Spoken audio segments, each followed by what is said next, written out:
श्रीगुरुभ्यो नमः। हरि ओम।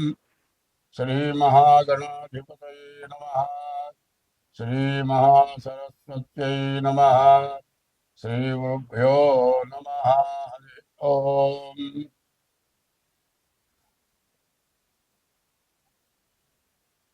वंदे शंभुमापतिं सुरगुरुं वंदे जगत्कारणं वंदे पन्नगभूषणं मृगधरं वंदे पशूनां पतिं वंदे शौर्यशशाङ्कवक्निनयनं वंदे मुकुन्दप्रियं वंदे भक्तजनाश्रयं च वरदं वंदे शिवं శంకరం. అసలైన విషయం ఒకటి చెప్పుకోవాలి. విష్ణుమూర్తి ఏమో సర్పం మీద పడుకున్నాడు. శివుడేమో సర్పాన్ని ఒక ఆభరణంగా ధరించాడు. మరి బ్రహ్మ విష్ణు మహేశ్వరులు దేవతలు వాళ్ళు సర్పాన్ని ఎంత గౌరవించారు. ఆయనేమో ఆభరణంగా ధరించా, ఆయనేమో చెయ్యలుగా ధరించారు. మరి ఆ సర్పానికి ఎంత విలువ ఉంటే వాళ్ళు ఎట్లా చేశారు. మనమంతా కూడా ఈ సర్పాన్ని భయపడి దాన్ని చంపి దానివల్ల కాలసర్ప దోషాలు, కుజ దోషాలు ఇటువంటివి వచ్చి మనం అందరం బాధపడుతున్నాం. సర్పాన్ని చూస్తే మనకు భయం ఎక్కువ. ఎందుకంటే బ్రాహ్మణానాం అనేకత్వం, బ్రాహ్మణులకి ఏకత్వం లేదు, తలవ పద్ధతిలో ఉంటారు. సర్పానామత నిత్యయోహో, సర్పాలు 23 గంటలు నిద్రపోతాయి. 1 గంటలో వచ్చి ఆహారం వెతుక్కొని తిని వెళ్ళి పడుకోవాలి. ఈ లోపల ఎవరినో అడ్డం వచ్చామనుకో పక్కకి తప్పించుకొని వెళ్ళిపోవటానికే చూస్తాయి. కానీ మనం ఏదైనా కొడదామనే పరిస్థితి వస్తే అప్పుడు కాటేస్తాయి. సర్పం స్వయంగా ఒకరిని కాటేయాలి, చంపాలి అనే ఉద్దేశం సర్పానికి ఎప్పుడూ లేదు. నేను అనుభవంగా చూశా. సర్పం కనపడగానే 2 చేతులు ఎత్తి దండం పెట్టి, కళ్ళు మూసుకొని దండం పెట్టి కళ్ళు తెరిచి చూసేటప్పటికల్లా సర్పం లేదు, వెళ్ళిపోయింది. అది మాయమైపోయిందో ఎట్లా పోయిందో అది దేవుడికే తెలియాలి. అంటే దాని దగ్గర మాయమైపోయే శక్తి కూడా ఉన్నదేమో అనుకుంటా. నాకు 2-3 సార్లు అట్లా జరిగింది. మరి ఆ సర్పం దేవతా సర్పాలు. సర్పాలు దేవుడి దగ్గర ఎప్పుడు ఉంటాయి. ఎవరైనా సరే పుణ్యం సంపాదించుకుంటే నీలో ఐక్యం చేసుకో, లేకపోతే నీ దగ్గర నుండి నిన్ను పూజించేట్టుగా చేసుకో అని కోరుకుంటారు. అట్లాంటి దైవాన్ని దగ్గర ఉండేటువంటి కోరిక సర్పాలు కోరుకొని పూర్వపుణ్యం చేసుకోబట్టి అవి అట్లా ఉన్నాయి. ఎప్పుడు కూడా ధనం దగ్గర కూడా సర్పాలు ఉంటాయి. దేవుడికి ఒక ధనం పెట్టామనుకోండి, ఆ ధనం దగ్గర సర్పం ఉంటుంది. అట్లాగే ఎవరైనా డబ్బులు దాచిపెట్టారనుకోండి, ఒకప్పుడు బ్యాంకులు లేవు, దొంగలు వచ్చి దోచుకుపోయేవాళ్ళు, భూమిలో పాత పెట్టేవాళ్ళు. అటువంటి ధనం భూమిలో ఉన్న ధనం దగ్గర కూడా బాగుంటుంది. ఎవరైతే దాని అధికారులో దాన్ని తినేవాళ్ళో వాళ్ళు వచ్చి తీస్తే కానీ పక్కన తప్పుకోరు. ఇది నరసరావుపేటలో మా తాతగారి టైంలో జరిగింది. ఓ పెద్ద గంగాల నిండా బంగారపు కాసులు ఉన్నాయి. కాసులుంటే అప్పటికి 3 తరాలు అయిందిట. ఎవరు అక్కడ పోగానే బస్సును పాములు వేస్తుంది. దాన్ని వదిలిపెట్టి 3 తరాలు వాళ్ళు ఊరుకున్నారు. 4వ తరంలో చిన్నపిల్లాడు వాడు పోయి అక్కడ పోయి డబ్బులు తీసుకుంటే పక్కకి తప్పుకుంటేట వాడు జేబులో వేసుకొని పోయి స్కూల్లో చదువుకుంటూ బయట పిల్లలు కొనుక్కుంటారు, జీడీలు పప్పు చెక్క ఇట్లాంటివి అమ్ముతారే, వాళ్ళకి కాసులు ఇచ్చి కొనుక్కునేవాళ్ళు. వాళ్ళు ఆనందంగా కాసులు కాజేసేవాళ్ళు. ఓ రోజు వాడు చొక్కా అది ఉతుకుతుంటే ఒక కాసు బయట పడదుగా. అదే నీకు ఎక్కడి నుంచి వచ్చింది అంటే దాంట్లో నుంచి తీసుకున్నాను. అమ్మ పాము కలుస్తుందంటే కరవదు చూడు నేను తెస్తాను పోయి తెచ్చాడు. దాని జోలి రాదా. అప్పుడు వాళ్ళంతా ఆ బంగారం అంతా పంచుకున్నారు. అట్లాగే దైవం ఎంత గొప్పవాడో అట్లాగే సర్పం కూడా అంత విశేషమైన గొప్పది. ఎట్లా అంటే మనిషి చచ్చిపోకుండా, ప్రాణం పోకుండా ఎన్నాళ్ళు గుట్టగుట్టలాడుతూ మంచంలో ఉండిపోయి నోట్లో పోస్తే గుట్టకేస్తాడు. ఇది కూడా మంచంలో వస్తుంటాడు. అటువంటి వాడికి పాము విషం పెడతారు మందుగా, అది పెడితే బతుకుతాడు. అట్లా చాలా జరుగుతున్నాయి.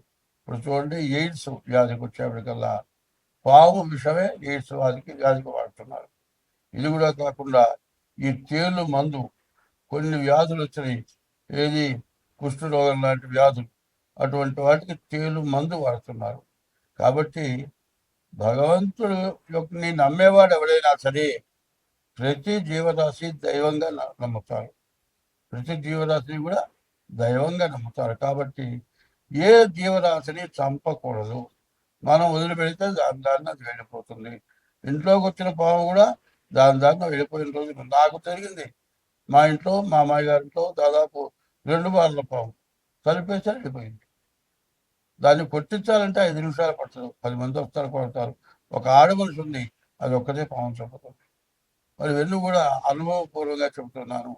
ఇది చెప్పింది ప్రతి రాశిలో కూడా వెయ్యాలి. ఎందుకంటే పాము జోలికి ఎవరు పోవద్దు. పాము జోలికి పోయినట్లయితే కాల సర్పయోగం కుజ దోషం, కాల సర్ప దోషం, కుజ దోషం వస్తుంది. అందువల్ల పావుని చంపిన వాళ్ళందరికీ కూడా పెళ్లి కాకపోవటం, పెళ్ళైతే భార్యాభర్తలకు అనుకూలత లేకపోవటం, గర్భిణీలు పోవటము, పుట్టిన పిల్లలు ఏదో రకమైన అవయవం లోపము, లేకపోతే కళ్ళు కాళ్ళు ఏదో రకం తక్కువ జనం, బాగా ఆరోగ్యంగా అంతా బాగున్నాడు అనుకోండి, వాడు పూర్తిగా చదవలేదు. అట్లా ఏదో రకమైన ఆ పావును చంపిన ఆ పావు శాపం తగిలి ఆ పాము వల్ల చాలామంది ఇబ్బంది పడుతున్నారు. కాబట్టి దీన్ని అందరికీ తెలియపరచాలి అనే ఉద్దేశంతో ముందుగా చెబుతూ ఉన్నాను. ఇది ప్రతి రాశికి కూడా జత చేయమని మరి కమిటీ మీ దీవెనలను కోరుతూ ఉన్నా. స్వస్తి. 2026 సంవత్సరం 5వ నెల మే నెల. ఈ మే నెలలో కుంభరాశి ఫలితాలు ఎట్లా ఉన్నాయో చూద్దాం. ఈ కుంభరాశికి కుజుడు స్వక్షేత్రంలో ఉన్నాడు.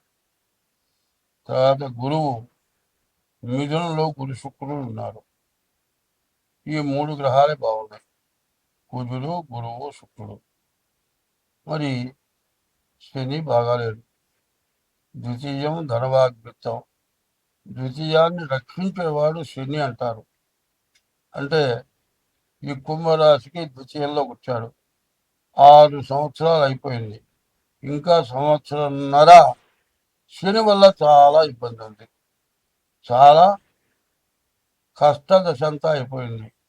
కానీ మీ వృత్తి సాగుతుంది, డబ్బులు వస్తున్నాయి. వచ్చిన డబ్బులు వచ్చినట్టు బాకీదారులకు ఇస్తున్నారు. ఇంట్లో తినటానికి తిండికి కూడా చాలా కష్టంగా ఉంటుంది. మరి ఈ కుంభరాశి పరిస్థితి అది. అయితే ఇంతకుముందు ఆస్తులు మొత్తం అమ్మినా ఒక పావలా భాగం కూడా బాకించాడు.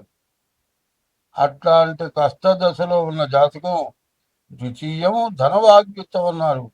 శని ద్వితీయానికి వచ్చాడు కాబట్టి, ధనాన్ని రక్షించేవాడు కాబట్టి, ఆస్తిని రక్షించడం కోసం సంపాదన ఇచ్చి బాకీలు తీర్చి నీ ఆస్తి నిలబెట్టడానికి చాలా పద్ధతిగా ఉన్నాడు.